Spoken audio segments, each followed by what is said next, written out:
Mark Hamilton had always imagined that someday he would break free from the cycle of mediocrity, but he never imagined how it would happen. He never imagined the shock, the confusion, and the strange sense of liberation that came with a single letter, a letter that would alter the course of his life. He sat at the small, weathered kitchen table in the cramped, one-bedroom apartment that had become his reality for the last few years. It was a place that had once been filled with laughter, but lately it felt like a tomb. The walls, once covered with photos of vacations and family gatherings, now seemed cold and distant. His marriage, too, had become a memory, one that was fading as quickly as the walls of his apartment were cracking and peeling. The letter arrived in the morning, a sharp contrast to the dullness of his routine. It was thick, official-looking, something far more significant than another bill or collection notice.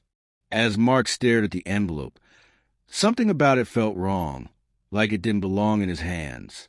It was from a law firm in Manhattan, a city he hadn't been to in years. He knew a few people in Manhattan, but none who would be sending him letters. He had never been close to family. His parents had both passed when he was young, and his uncle Thomas Blackwell, whom he barely knew, had lived a life far beyond anything Mark could have imagined. Mark's fingers trembled slightly as he tore open the envelope. Inside, he found a letter, carefully printed in formal script. The words blurred as he read the first few lines.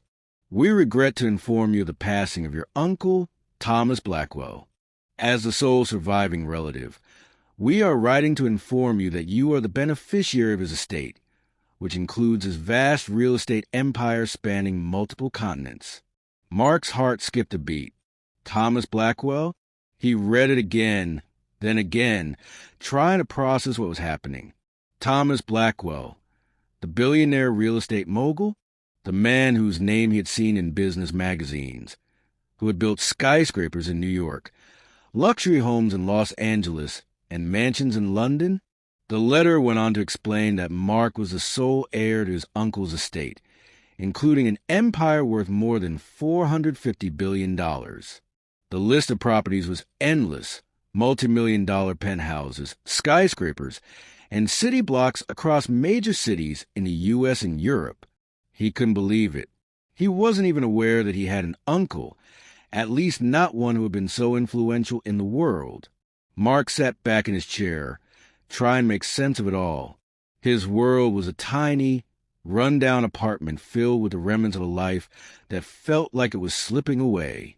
He had spent his days working as a janitor in a building, scraping by with just enough money to pay rent, maybe grab some fast food on the way home.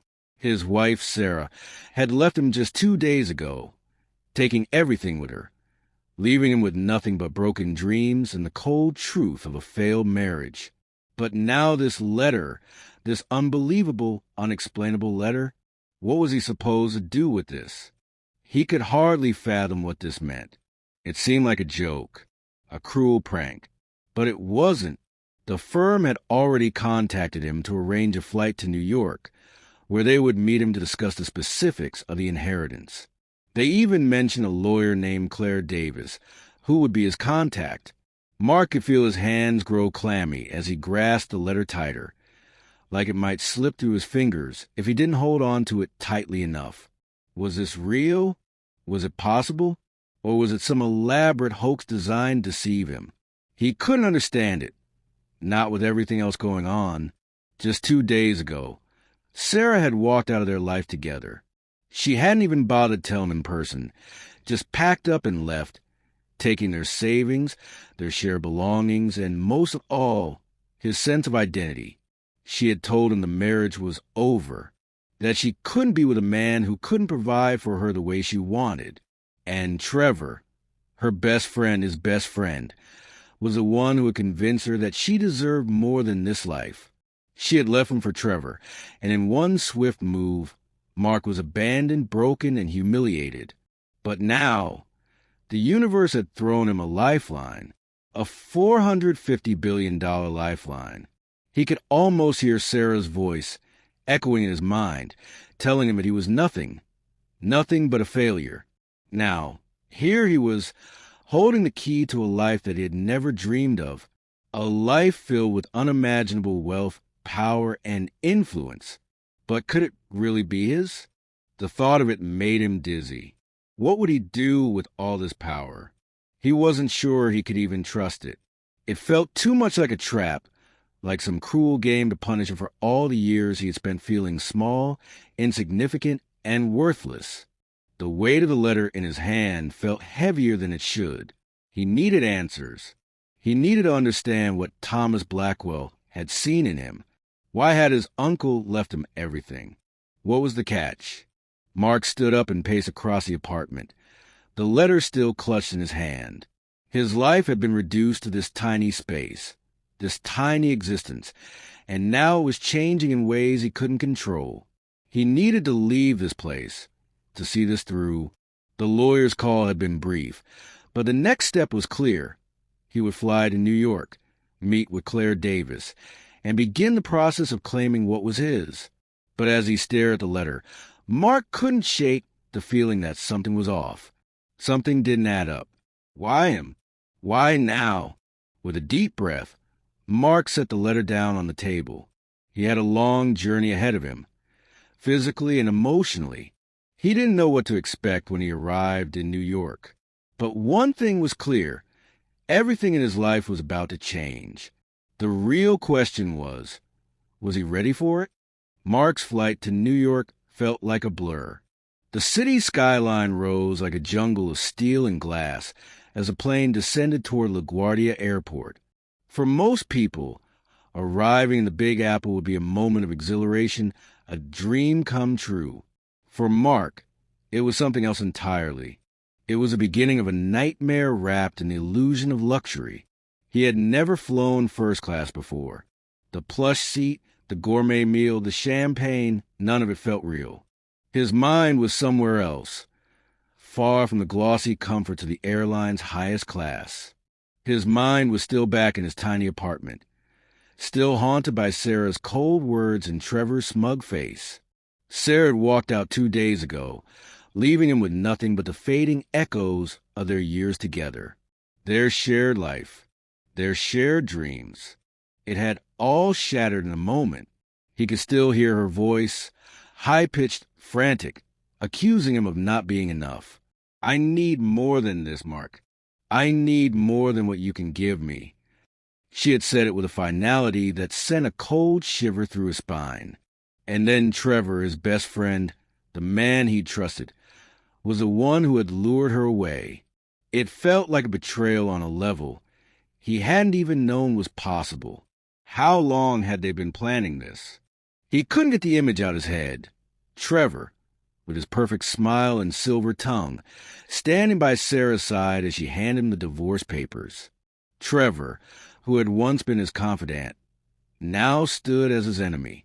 The pain, the sense of loss, threatened to overwhelm him, but the anger was a sharper edge, cutting to the fog of betrayal and shame.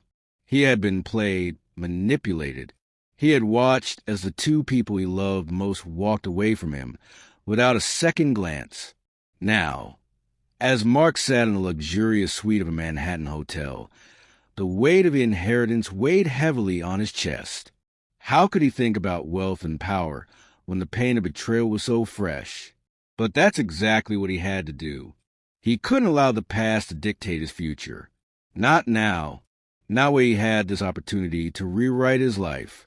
The lawyer, Claire Davis, had arranged everything.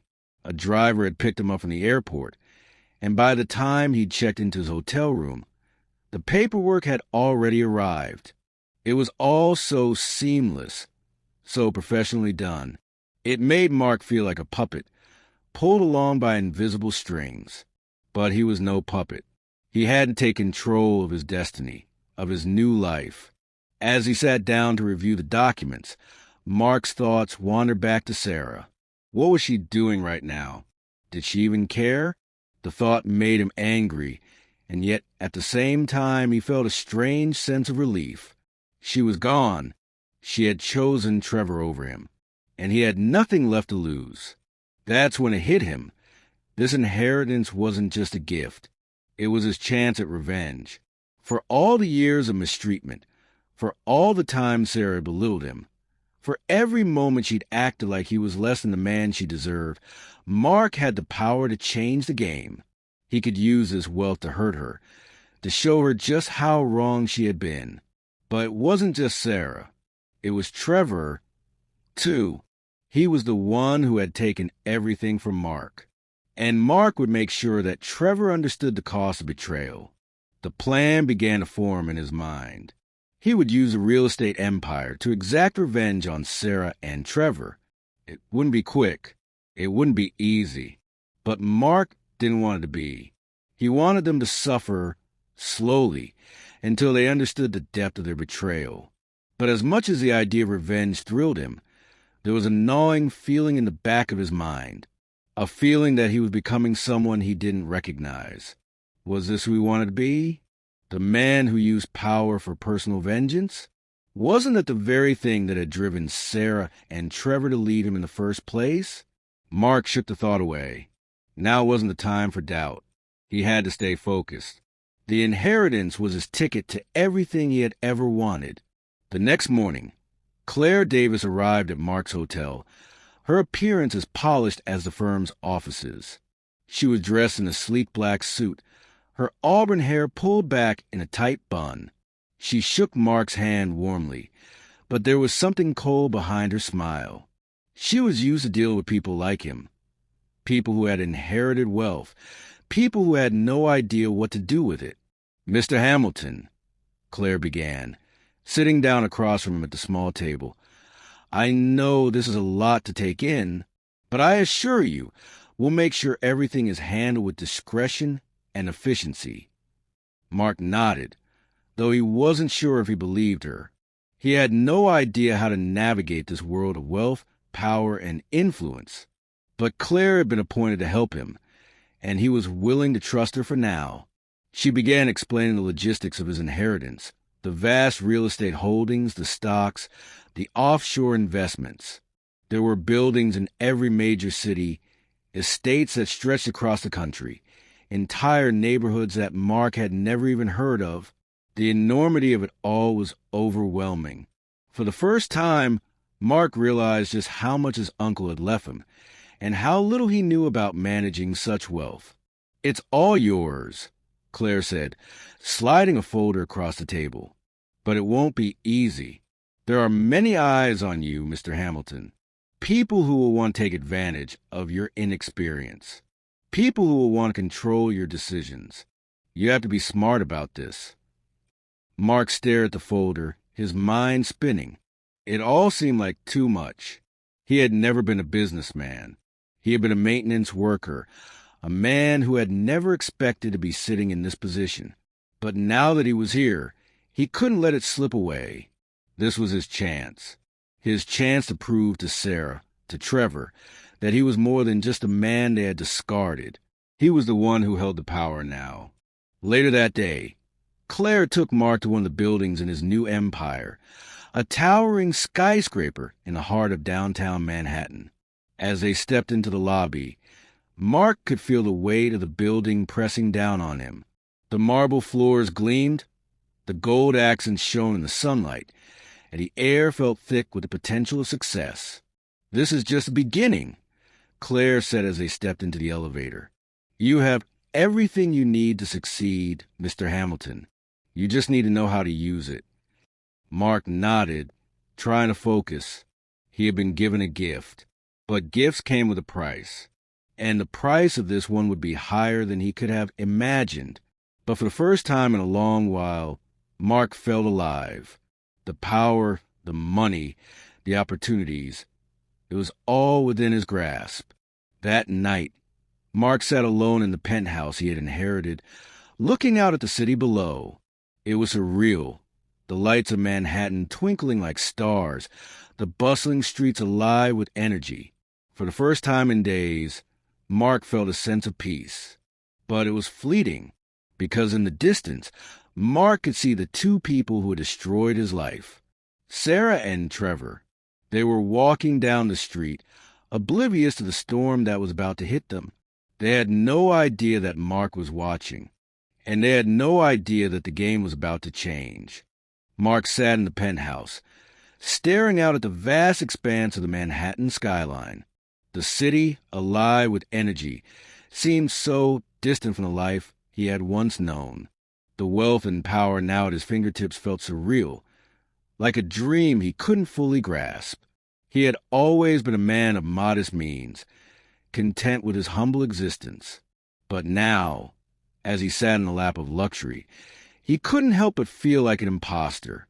The polished marble floors, the floor-to-ceiling windows, and the sleek modern furnishings.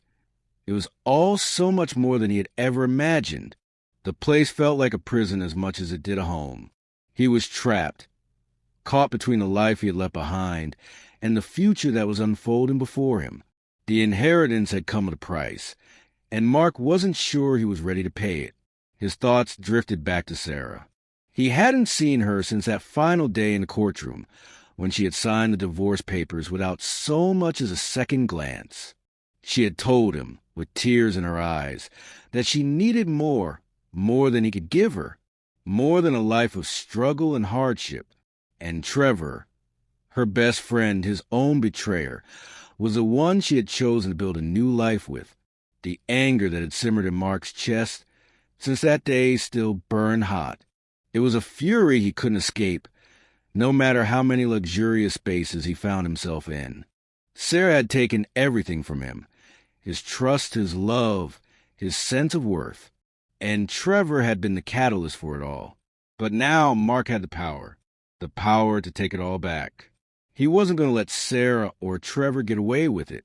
He couldn't, not after everything they had done to him. The next morning, Mark stood before the floor-to-ceiling windows of the penthouse, his hands resting on the glass as he looked out over the city.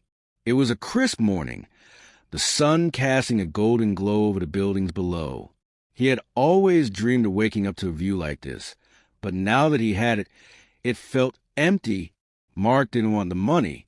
He didn't want the power, not in the way that others might. He didn't want to be a king ruling from a throne. What he wanted, what he needed, was justice. He wanted to show Sarah and Trevor that they couldn't walk away from him, that they couldn't discard him and expect to live without consequences. But what was justice? Was it simply the fall of his enemies? Or was it more than that? Was it the satisfaction of seeing Sarah squirm, of watching Trevor lose everything? Or was it something more complex, something that would make him feel whole again? Mark shook the thought away. He didn't have the luxury of contemplation. The clock was ticking, and every second he wasted would bring him closer to the life he had left behind. Claire Davis, his lawyer, had arranged for him to meet with a team of financial advisors that morning. They would help him navigate the empire that Thomas Blackwell had left him. There were properties to be sold, deals to be made, and decisions to be implemented. But none of that mattered to Mark right now. What mattered was a plan that had started forming in his mind. The plan to take Sarah and Trevor down. As Mark stepped into the conference room, Claire was already there, seated at the head of the table. She was reviewing some documents when Mark entered, and she looked up, offering a polite smile. "Good morning, Mr. Hamilton," she said. "I trust you're settling in?" Mark nodded but didn't reply. He wasn't interested in pleasantries. What he wanted was action. He wanted to get to the heart of it. Claire noticed his tense posture and quickly shifted gears. "I know this is a lot for you to process, but I'm here to guide you through this. You have everything you need now. You just need to make the right decisions." Mark's jaw clenched as he took a seat at the table. "I'm not here to talk about managing the estate, Claire. I'm here to make things right. I'm here for justice." Claire's expression faltered for a brief moment, but she quickly regained her composure. She had been dealing with powerful people for years, and she knew how to manage their egos. But this was different. Mark Hamilton was not like the other heirs she had dealt with. This wasn't about making money. This was personal. "Justice, Mr. Hamilton?" she asked carefully. "This estate is worth billions. Your uncle built an empire, and now it's yours. That's the reality. What you choose to do with it is entirely up to you. I choose to make them pay, Mark said, his voice cold. Sarah and Trevor. I'm going to show them the consequences of their actions. Claire's eyes narrowed slightly, and for the first time since Mark had met her, he saw a flicker of hesitation. You're talking about revenge. Mark met her gaze, his expression hardening. Yes, I am, and I won't stop until they understand what they've done. Claire was silent for a long moment, as if considering her next words carefully. Finally, she spoke, her tone measured. I understand your pain, Mr. Hamilton, but revenge is a dangerous thing. It can consume you. It can make you lose sight of everything else, including what you've gained. Mark didn't respond. He wasn't interested in her warnings. He had already made up his mind. The plan was set, and he was going to execute it. The days that followed were a whirlwind of activity.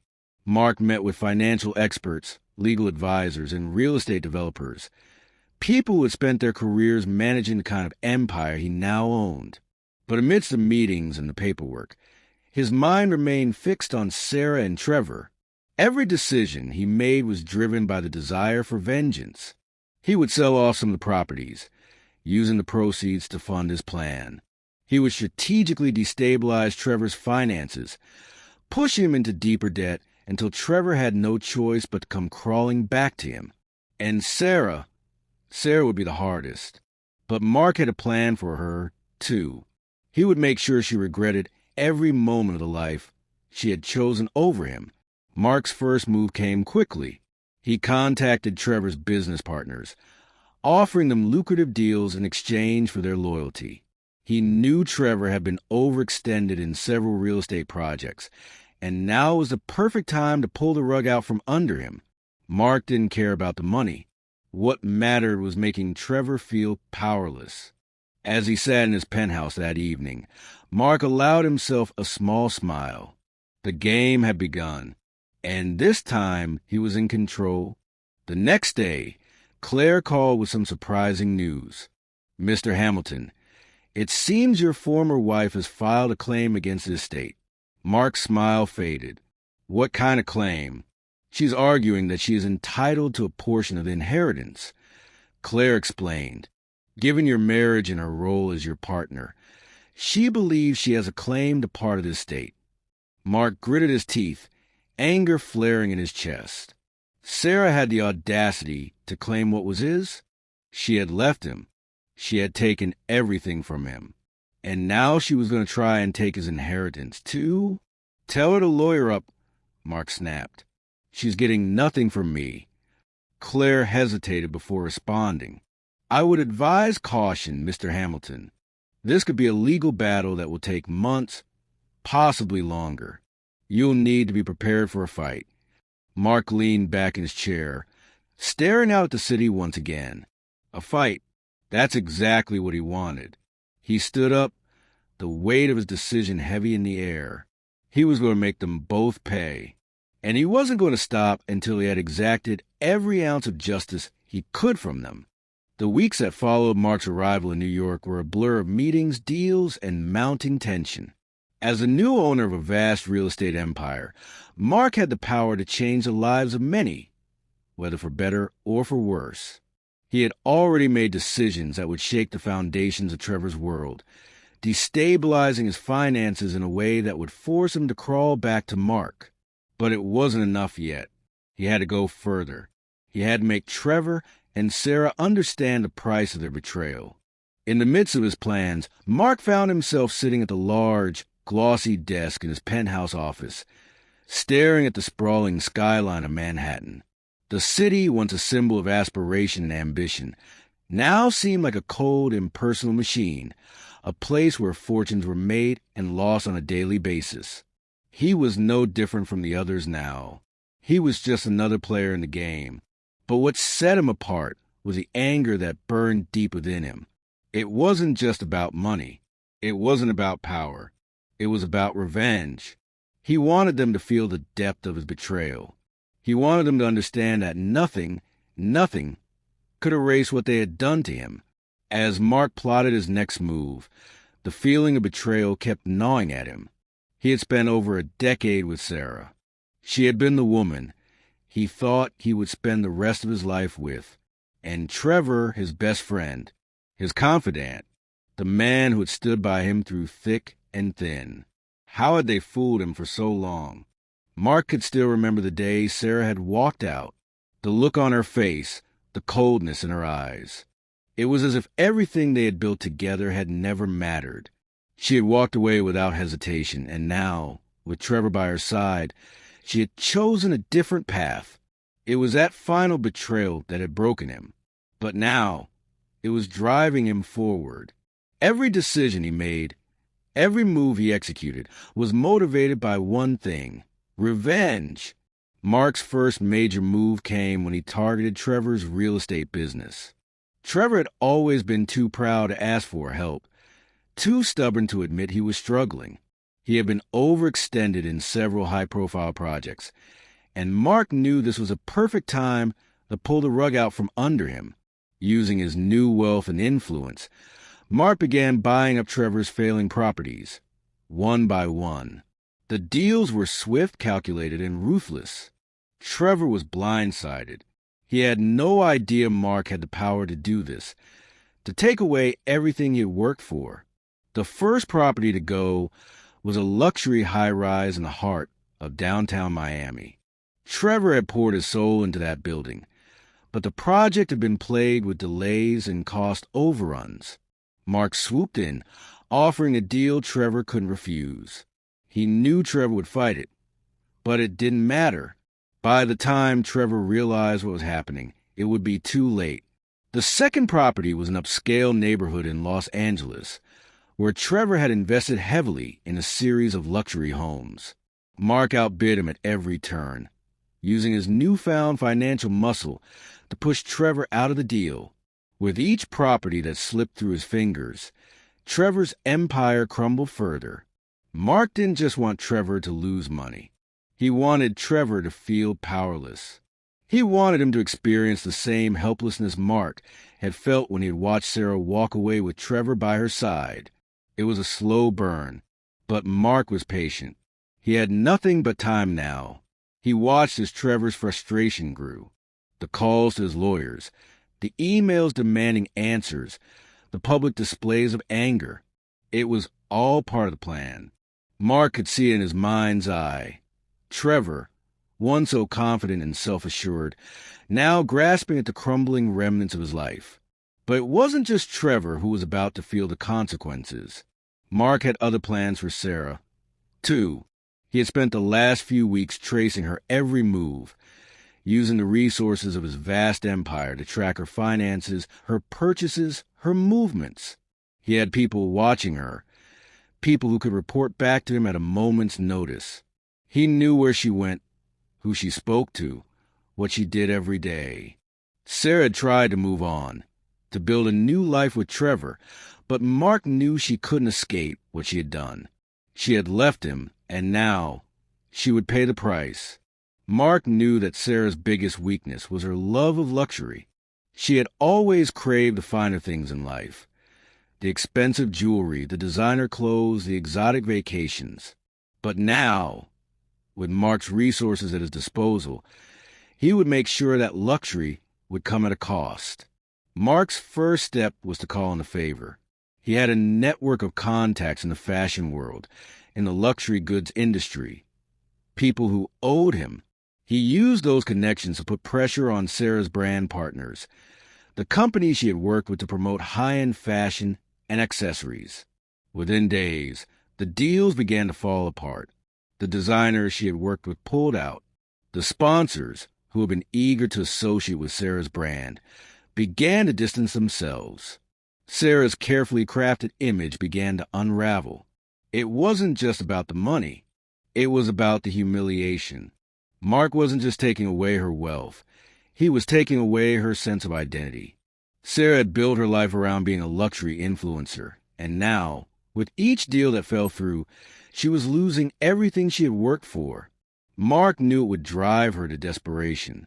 He wanted her to feel the weight of her choices, to understand that the life she had chosen over him would never be as easy as she thought. As the days went by, Mark began to feel a shift in himself. The anger, the bitterness, the pain of betrayal, it was still there, but something else was starting to take hold. Power, control, the satisfaction of seeing Sarah and Trevor struggle in ways they never thought possible. Mark had once been the victim, the man left behind, discarded and humiliated. But now, he was the one calling the shots.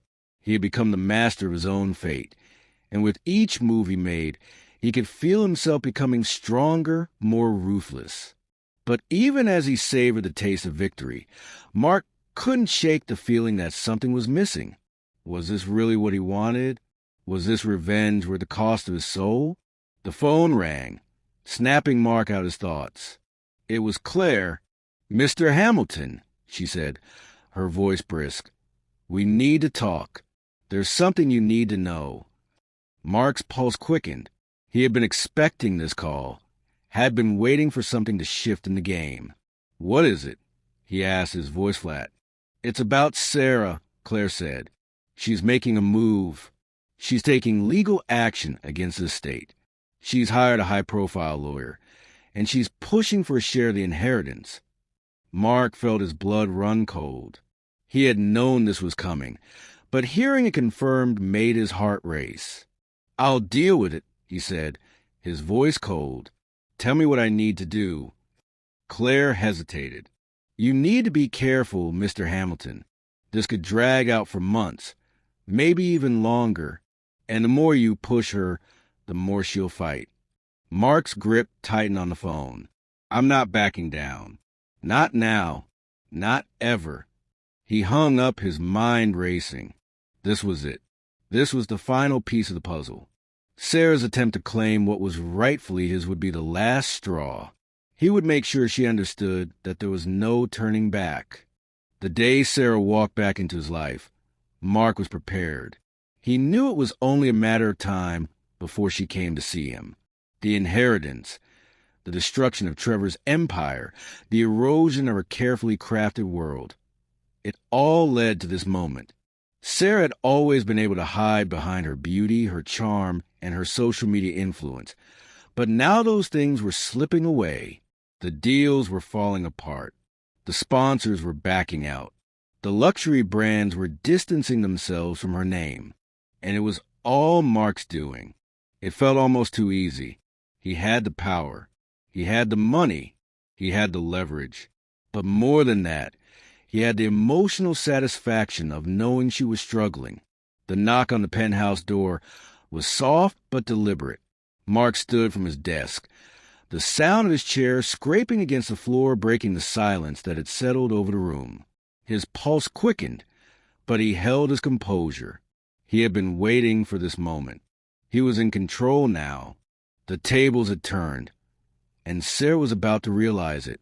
He opened the door to find her standing there, dressed in a tailored black dress, her face carefully composed but her eyes betraying a flicker of uncertainty.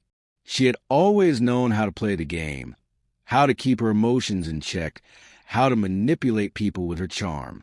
But now she looked smaller, weaker.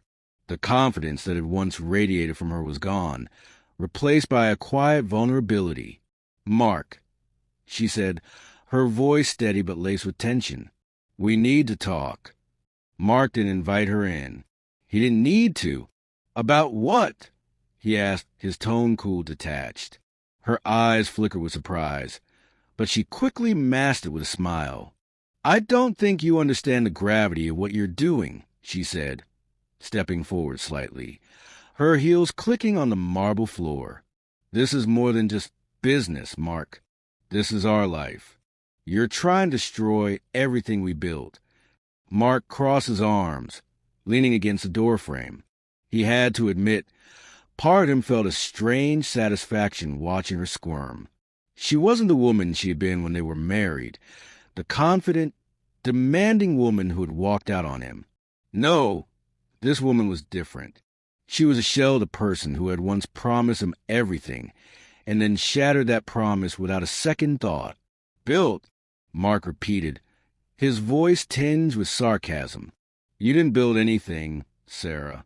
You took everything from me. My trust, my loyalty, my life. And then you had the audacity to leave me for him." Sarah's eyes flashed with anger, but she quickly regained control. "I left because you couldn't give me what I needed. You couldn't provide the life I wanted, and you still can't." She stepped closer, her voice softening, almost pleading. "Mark, you don't understand what this is doing to me.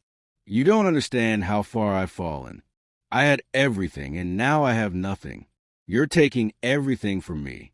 You can't do this." Mark stood still, his gaze fixed on her. He had waited for this moment, for the chance to see her break down, to see her realize the consequences of her actions. He had imagined this confrontation 1,000 times in his head, but now that it was happening, he felt something different, a strange emptiness. It was a feeling he hadn't expected. For all his anger, for all his rage, there was no satisfaction in watching her crumble. It wasn't enough. It would never be enough. "I'm not taking anything from you, Sarah," Mark said, his voice steady. "You've already taken everything from yourself. I'm just making sure you realize it." Her face hardened, and Mark could see the wheels turning in her mind. She was calculating her next move, trying to figure out how to regain control of the situation. But Mark knew her.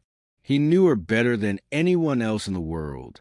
He knew the mask she wore, the game she played, and he knew that it was too late for her to undo the damage she had caused. "Mark, please," Sarah said, her voice cracking slightly. "I'm asking for a chance to fix this. I know I made mistakes, but I'm not asking for the money.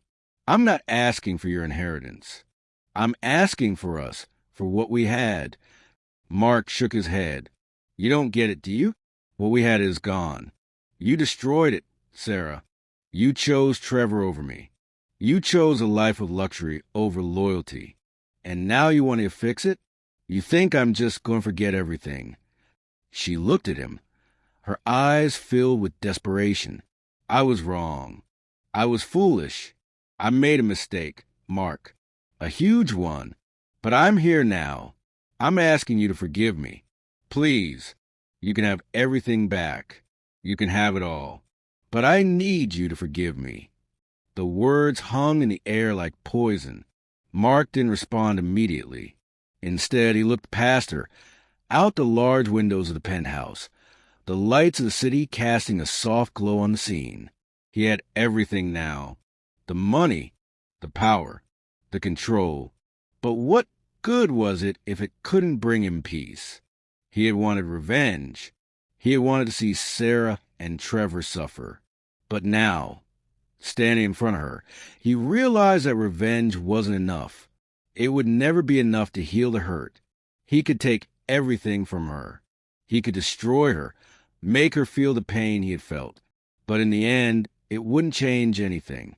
It wouldn't bring back the life they once had. It wouldn't make him feel whole again. Mark exhaled slowly, turning his gaze back to her. "You don't get to ask for forgiveness, Sarah," he said, his voice cold. "Not after everything you've done." Her face fell, the last shred of hope slipping away. She opened her mouth as if to speak, but no words came out. "I'm not here to fix this," Mark continued, his tone final. "I'm here to make sure you understand what you've lost. And maybe, just maybe, you'll finally see the cost of your choices." Sarah stood there frozen as Mark stepped back, closing the door between them with one swift motion. The room was silent. As Mark walked away from the door, he couldn't help but feel a strange sense of relief. The confrontation had been everything he thought it would be, but it also felt empty. He had finally faced Sarah, finally said everything he wanted to say. But it hadn't brought him the closure he had hoped for. He was still angry, still hurt, but it didn't feel like victory. Mark turned to a window again, looking out at the city that sprawled beneath him. The vastness of it all seemed so distant now. The skyscrapers, the streets, the lights, they were all just part of the same game. A game he was learning to play, but a game that was starting to feel like a trap. He had everything now: money, power, control. But what did it mean? Was it enough to fill the emptiness? Was it enough to bring him peace? The answer was clear: no. Mark's hands rested on the cold glass of the penthouse window, his gaze drifting over the city below. Manhattan, in all its grandeur, sprawled beneath him, an ocean of lights, steel and glass. Yet, despite the splendor surrounding him, Mark couldn't shake the feeling that he was losing control. The power, the wealth, the empire he had inherited. It was all supposed to fill the empty spaces left by betrayal and loss. But the more he tried to use it to soothe his wounds, the more he realized that nothing could replace the life he had once had. Sarah's words echoed in his mind. I made a mistake. Had she really? Mark wasn't so sure. He didn't know anymore. He had come to New York to take control of his destiny, to exact revenge on the people who had torn his life apart. But somewhere along the way, he had lost sight of what he was really after. He had the power to destroy Sarah and Trevor. He had watched their world crumble piece by piece, and yet it hadn't given him the satisfaction he thought it would. Instead, it had only amplified his pain, like salt rubbed into a wound that refused to heal. Mark exhaled sharply, pushing himself away from the window. He had spent enough time thinking, enough time reflecting on what had been lost. It was time to make a choice. A real choice. The problem was, he wasn't sure what he wanted anymore. Was it vengeance? Was it justice? Or was it something else entirely? The phone on the table buzzed, snapping Mark out his thoughts. He glanced at it, his heart skipping a beat as he saw the name on the screen. Claire Davis, his lawyer, his confidant. She had been the one guiding him through the legal labyrinth of his inheritance. But more than that, she had been the only person who truly understood the weight of his decisions. He picked up the phone, his voice steady. Claire, Mr. Hamilton, I have an update. Claire said, her voice clipped but professional. There's been a development. Sarah's legal team is moving forward with their claim. They're pushing for a larger share of the inheritance. They're not backing down. Mark's stomach tightened. He had expected this, but hearing out loud made it feel real. This wasn't just about vengeance anymore. It was about power. It was about control. It was about taking what was his empire, his life, his future. What's the next step? Mark asked, his tone cold. Claire hesitated, then spoke. I think it's time we consider the possibility of a settlement. A settlement? Mark repeated, incredulous. You want me to settle with her? Claire's voice softened. I know this isn't what you want, Mr. Hamilton, but this could drag on for months, maybe even years. It could cost you more than just money. It could cost you your reputation. You've already made your point.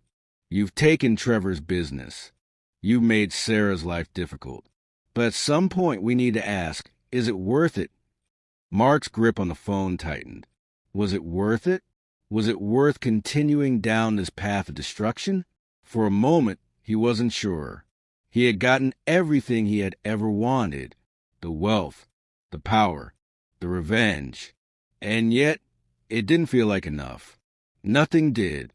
Let me think about it, Mark said, ending the call abruptly. He stood there, the weight of Claire's words hanging in the air. Is it worth it?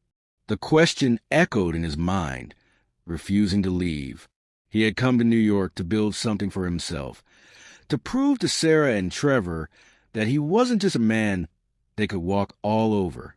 But now, with everything in front of him, with the empire he had inherited and the life he could have, Mark wasn't so sure.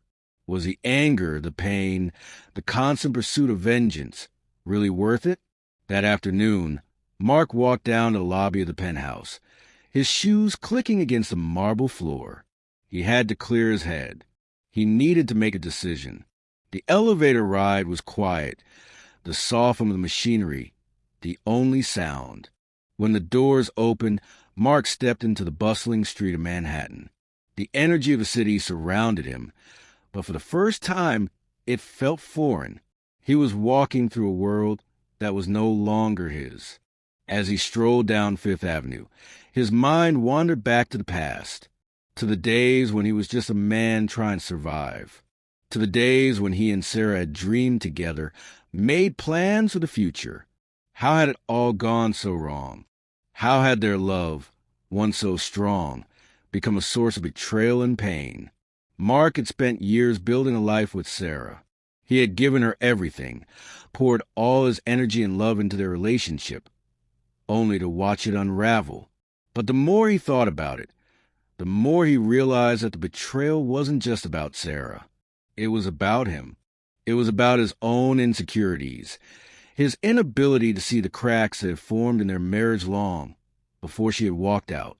Sarah wasn't the villain in this story. Neither was Trevor. They had played their parts. But Mark had allowed it to happen. He had been blind to the signs, to the warnings. And now, he was living in the aftermath of his own mistakes. The thought made him stop in his tracks. He had spent so long focused on punishing Sarah and Trevor that he had neglected to see the bigger picture. What was he really fighting for? The wealth? The power? Or was it something deeper, something that couldn't be fixed with money or revenge? Mark found himself at the edge of Central Park, the trees swaying gently in the afternoon breeze. He took a deep breath, inhaling the fresh air, letting it fill his lungs. For a moment, the weight of the world seemed to lift from his shoulders. The city was still buzzing, but it felt distant, like a world that no longer had any hold over him. He sat on a bench, his hands resting in his lap, and for the first time in a long while, he allowed himself to think about what he really wanted. The money, the power, it had all come so easily, so quickly, but it hadn't fixed anything. It hadn't healed the wounds. It hadn't given him peace. Mark thought about his father, who had died when he was young. His father had worked hard all his life, never asking for much. He had never been a man of wealth or status, but he had been a man of integrity. He had taught Mark that loyalty and honor were the most important things in life. And somewhere along the way, Mark had forgotten that. Somewhere along the way, he had allowed his own ego, his own pain, to cloud his judgment. But now, sitting on that park bench, Mark realized something. He didn't need to destroy Sarah and Trevor. He didn't need to break them the way they had broken him. The real power wasn't in revenge. The real power was in letting go. It was in choosing peace over pain, forgiveness over hatred. Mark stood up, his mind made up. He had made mistakes. He had allowed his anger to guide him, but it was time to take a different path. He had inherited an empire, yes, but it was time to build something of his own, something that wasn't built on the foundation of revenge. It was time to rebuild his life, to make choices that would bring him peace, not destruction. As Mark walked back to the penthouse, his steps felt lighter. He had a long road ahead of him, but for the first time in a long while, he felt like he was moving in the right direction.